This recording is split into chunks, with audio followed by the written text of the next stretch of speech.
الواحد بقى يفرح لما يلاقي موبايل حلو نازل بسعر معقول في مصر، ولازم تكمل الفيديو ده للآخر علشان تفهم ليه الموبايل ده جامد، وعلشان كمان تشوف عيوبه. هوت 20 واحد من الموبايلات اللي بتأكد ان شركة انفينكس فاهمة كويس المستهلك عايز ايه، مش بس علشان بتديك قيمة وامكانيات اكبر مقابل السعر، لكن كمان علشان بتقدم موبايلات عملية خصوصا في الفئة الاقتصادية، وبتركز على الحاجات المهمة اللي تخلي تجربة الاستخدام سهلة ومريحة، زي سرعة الأداء واستهلاك البطارية وتجربة المكالمات وغيرهم. شعار انفينكس هوت 20 هو انه افضل موبايل للجيمز في الفئة الاقتصادية، ونازل بالتعاون مع لعبة فري فاير، واللي بتقدم مميزات اضافية للموبايل زي خلفيات وثيمز لشخصيات من اللعبة وحاجات تانية كتير. انا جربت الموبايل فترة طويلة حوالي اسبوعين، وفي الفيديو ده هقسم لك المراجعة كالتالي. هقول لك على اقوى 5 مزايا هتعجبك في الموبايل، هم اللي عاملين فرق بينه وبين الموبايلات المنافسة، وبعدين هوريك تجربتي مع حاجات مهمة زي البطارية والشحن وتجربة الكاميرات، وفي الاخر هقول لك على عيبين فقط في انفينكس هوت 20.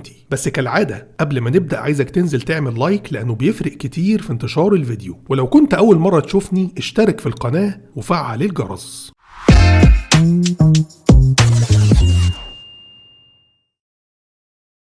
سعر الموبايل على موقع نون وقت نزول الفيديو 5777 جنيه لأعلى نسخة 6 رام 128. ولو اشتريته أو اشتريت أي حاجة من موقع نون استخدم أكواد الخصم بتاعتنا واللي هتديك خصم إضافي. لو بتشتري من نون مصر اكتب NN60 أو NN61، ولو بتشتري من نون السعودية أو الإمارات اكتب RA4.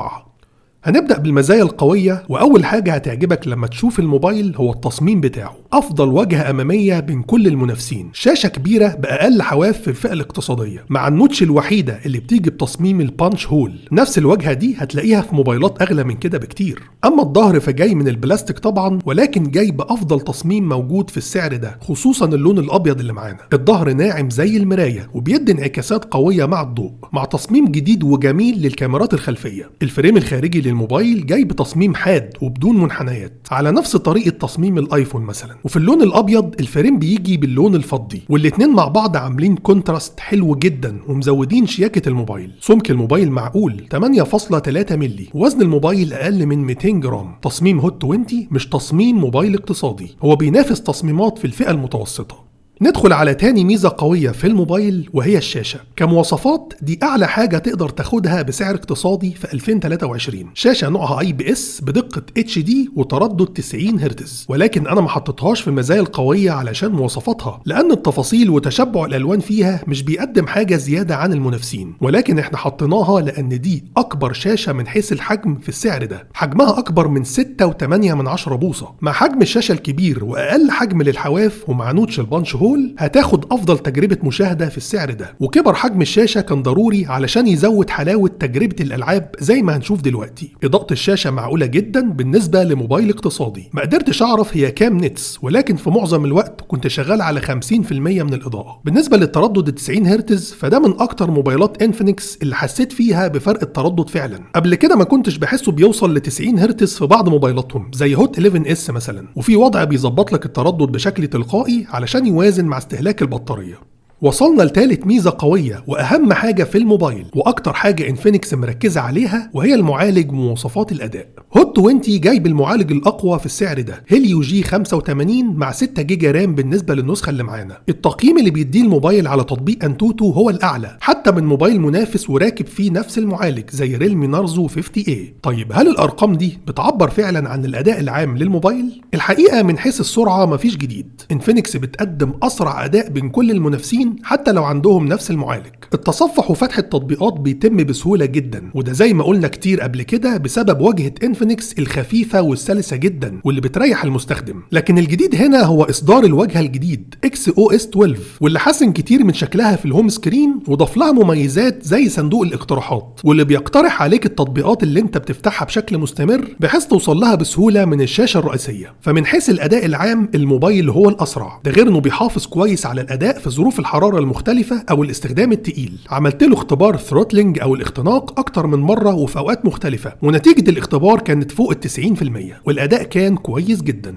أما بقى من حيث تجربة الألعاب فهي دي النقطة الرئيسية في الدعاية للموبايل. أداء الألعاب عموما سلس ومفهوش أي مشكلة. نزلت لعبة فري فاير بما إنها الراعي الرسمي للموبايل، وكانت شغالة كويس جدا وعلى إعدادات جرافيك عالية. أما الألعاب المشهورة زي PUBG فهتشتغل معاك على إعدادات جرافيك ممتازة HD جرافيك هاي فريم ريت، ولو نزلت على جرافيك متوسط هتزيد معاك لحد ألترا فريم ريت، ودي إعدادات ممتازة في السعر ده. وزي ما قلنا أداء اللعبة ممتاز وسلس ومفهوش أي مشكلة. وتجربة اللعب عموما هي الأقوى في السعر ده بسبب حاجتين تانيين. أولا حجم الشاشة الكبير زي ما قلنا وده بيزود متعة اللعب، وتاني حاجة هي مفاجأة هوت 20 في الفئة الاقتصادية، وهو صوت السبيكر الاستيريو زي ما هنشوف دلوقتي في رابع ميزة قوية. انفينكس هوت 20 جاي بسبيكر ستيريو، يعني الصوت بيطلع من السماعه السفليه وسماعه المكالمات في نفس الوقت، وده الموبايل الوحيد في السعر ده اللي جاي بسبيكر ستيريو. واللي عجبني اكتر ان توزيع الصوت ما بين السماعتين ممتاز، يعني الصوت ستيريو فعلا، درجه علو الصوت كويسه جدا والصوت مسموع بوضوح. ولكن كعاده موبايلات انفينكس الصوت بيبقى حاد شويه، ولكن خاصيه الDTS موجوده في الموبايل واللي بتظبط من خلالها الصوت بالطريقه اللي انت عايزها.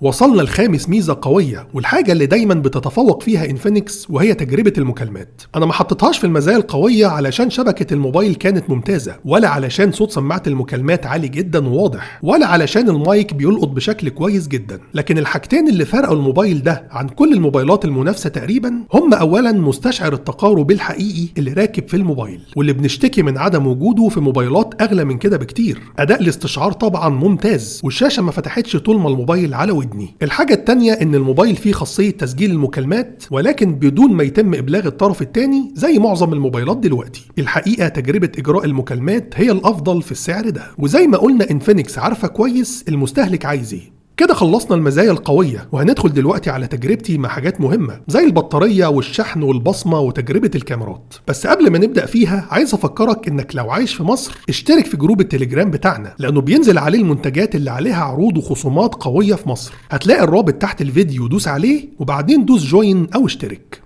هنبدأ الأول بأداء البصمة. هوت 20 بيقدم بصمة جانبية، والحقيقة انفينكس بقالها فترة بتعمل بصمات سريعة جدا ومش بتاخد أي وقت في فتح الشاشة. أداء البصمة أداء ممتاز. نيجي بقى لحاجة هتعجبك وهي استهلاك البطارية. الموبايل جاي ببطارية حجمها 5000 ملي أمبير واستهلاكها ممتاز. باستخدام متوسط الموبايل عمل معايا أكتر من 9 ساعات شاشة مفتوحة، بمعنى إن الموبايل ممكن يوصل معاك يومين استخدام بدون شحن، وده يعتبر رقم كويس جدا بالنسبة لدقة تصنيع المعالج 12 نانومتر. واجهة انفينكس عموما معروف عنها الاستهلاك الممتاز للبطارية. اما من حيث قدرة الشحن فالموبايل جاي بأعلى قدرة شحن في الفئة السعرية دي 18 واط. الموبايل بيشحن بالكامل من 0 لحد 100% في حوالي ساعتين. الموبايل الوحيد اللي بيقدم نفس القدرة دي هو ريلمي نارزو 50A. عايز اطمنك بقى على شبكة الواي فاي لاني كنت قلقان منها، لكن الحقيقة لقيتها شغالة بشكل كويس جدا. المدى بتاعها كويس وبتلقط من على مسافات مناسبة، وسرعة التحميل مستقرة. من مميزات الموبايل كمان وجود مخرج سماعة 3.5 ملي واللي بيطلع صوت عالي وواضح جدا. ده غير ان الموبايل بيدعم تركيب كارت ميموري مع شريحتين اتصال، مش محتاج انك تشيل الشريحة التانية. وكمان الموبايل بيحتوي على راديو FM للناس اللي يهمها وجود راديو في الموبايل. واخر ميزة قبل ما نشوف الكاميرات هي ان الموبايل كعادة انفينكس بيجي معاه في العلبة كل حاجة. الشاحن طبعا مع كابل الشحن، كفر يحمي الظهر، سكرين بروتكتور ملزوقة على الشاشة، ومعاه كمان سماعة هاند فري. يعني مش هتحتاج تشتري اي حاجة بعد ما تشتري الموبايل. وصلنا لحاجة بتهم ناس كتير وهي تجربة الكاميرات. طبعا في الفئة الاقتصادية ما بيكونش التركيز على الكاميرات، ومع ذلك الموبايل بيقدم صور كويسة جدا بالنسبة لسعره. تقدر تقول ان الموبايل جاي بكاميرتين فقط، واحدة خلفية بدقة 50 ميجا بكسل وبفتحة عدسة واسعة جدا 1.6، وكاميرا سيلفي بدقة 8 ميجا بكسل. الحقيقة معالجة الوان الصور عجبتني، خصوصا الكاميرا الخلفية. الالوان مشبعة بشكل كويس، وفي بعض الصور مش هتحس ان ده موبايل اقتصادي. وتعاملها مع الاضاءات العالية المباشرة كويس، والصورة مش بتتلسع. ولكن اهم ميزة في الكاميرا هي ان فتحة العدسة واسعة، وده بيخلي الصورة منورة والاضاءة فيها عالية. ده غير ان الوضع الليلي لو بتصور في اضاءة ضعيفة بيكون شغال بشكل ممتاز، وبيفرق كتير في اضاءة وتفاصيل الصورة. وانفينكس بقالها فترة متفوقة في تأثير الوضع الليلي. كاميرا السيلفي بتدي صور كويسة جدا برضو بالنسبة للموبايل اقتصادي. الوانها حلوة ومشبعة مش بهتانة، وتعاملها مع الاضاءات العالية المباشرة ممتاز، يمكن احسن كمان من الكاميرا الخلفية. تصويرها في في إضاءة ضعيفة بيدي نتيجة متوسطة، ولكن الوضع الليلي مش شغال مع كاميرا السيلفي. وصلنا لآخر حاجة معانا قبل ما نقول العيوب، وهي تجربة تصوير الفيديو. ده تصوير فيديو بموبايل انفينكس هوت 20. الموبايل بيصور فيديو بالكاميرات الخلفية والأمامية لحد دقة 2K على 30 فريم في الثانية. 2K دي حاجة بين الفول اتش دي وبين ال 4K. طبعا الموبايل لا يدعم التثبيت الإلكتروني، وده شيء متوقع في الفئة السعرية دي. هوت 20 بينزل في الفئة الاقتصادية، وما زالت انفينكس بتحط خاصية البوكا في تصوير الفيديو حتى في موبايلات الفئة الاقتصادية. خاصية البوكا أو العزل إن الفوكس يبقى عالي زي ما احنا شايفين، والخلفية اللي ورايا تكون بلور أو مزغللة شوية كده. طبعا هي مش شغالة زي الكاميرات البروفيشنال، ولكن كون إنها موجودة في موبايل اقتصادي فدي تعتبر ميزة قوية جدا. كده خلصنا التجربة، ودلوقتي بقى هقولك على عيبين أو حاجتين بس هما اللي معجبونيش في انفينكس هوت 20.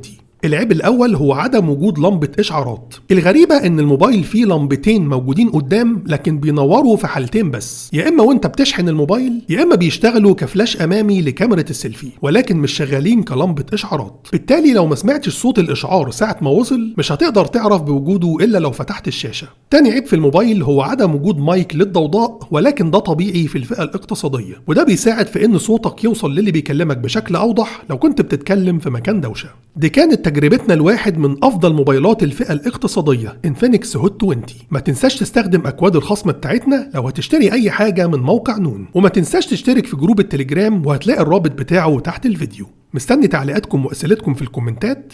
اشوفكم ان شاء الله الفيديو الجاي. سلام عليكم.